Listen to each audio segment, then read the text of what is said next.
So for more on this data, we want to bring in our senior economics reporter, Steve Liesmen, also Betsey Stevenson, who is professor of public policy economics at the University of Michigan, and Joe LaVorgna, who is SMBC Nikko Securities America chief economist. Steve, we're going to go to you first for a little more context on those numbers that we're looking at. Up 0.3%, which is in line with expectations. But Rick pointed out some of these things that are very concerning. Well, first of all, some things I think that might concern the Fed is that we're still not getting the sheltered disinflation we thought we might get. I think that's going to be a bit of talk about that today. 0.4 on the shelter after 0.3. I don't have the owner's equivalent rent right in front of me. That's another table I can call up in a little bit. But food at home is down. Talk about people are concerned. There's been some, I've noticed this, that in the circulars you get, there's a little more price competition, perhaps at the grocery store. That's up. Food at home, just 0.1% overall. Food, 0.2. And as Rick pointed out, gasoline flattering this index down 6% on the month, down 8.9% year over year. And then a big surprise here is an increase in used car prices, up 1.6.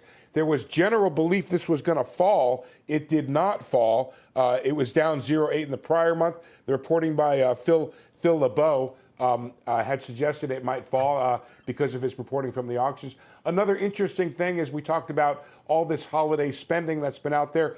2 points. One is that apparel is down 1.3%, but also real earnings, inflation-adjusted earnings, up 0.5% after being negative. So as you'll note, the CNBC NRF retail monitor noted a healthy gain in November, as did the Bank of America data you had on earlier this show. All of that powered by consumers, and consumers being helped by inflation rising less than in this past month. Their wages rose. Becky? Okay, Steve, let's talk a little bit more about this with Joe LaVorgna. Joe, obviously, this has huge implications for what the Fed may be looking at. What would you take away from this?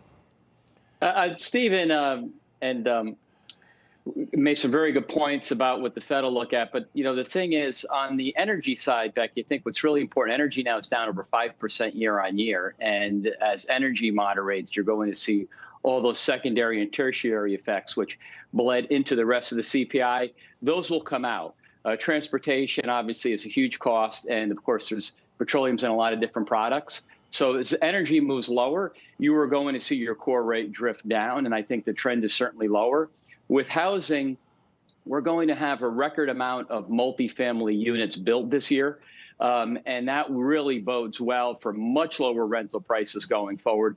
We are seeing the rental vacancy rate rise. These data will keep the Fed from being too dovish, but we're still on course for Fed easing, and we're still on course for much lower inflation.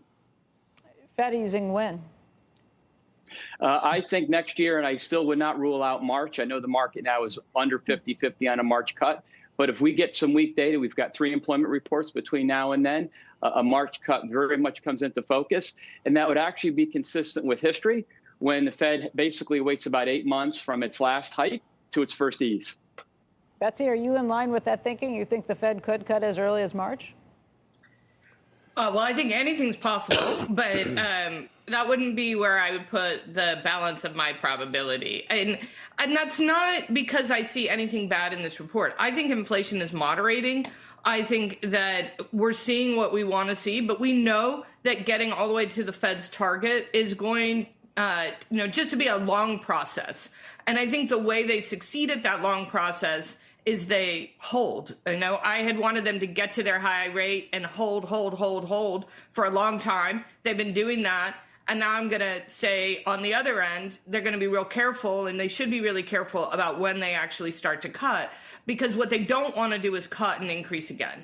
And we do still see some, it's not concerning trends. It's that we need to get inflation to their target. And so it's going to take some patience to get us all the way there.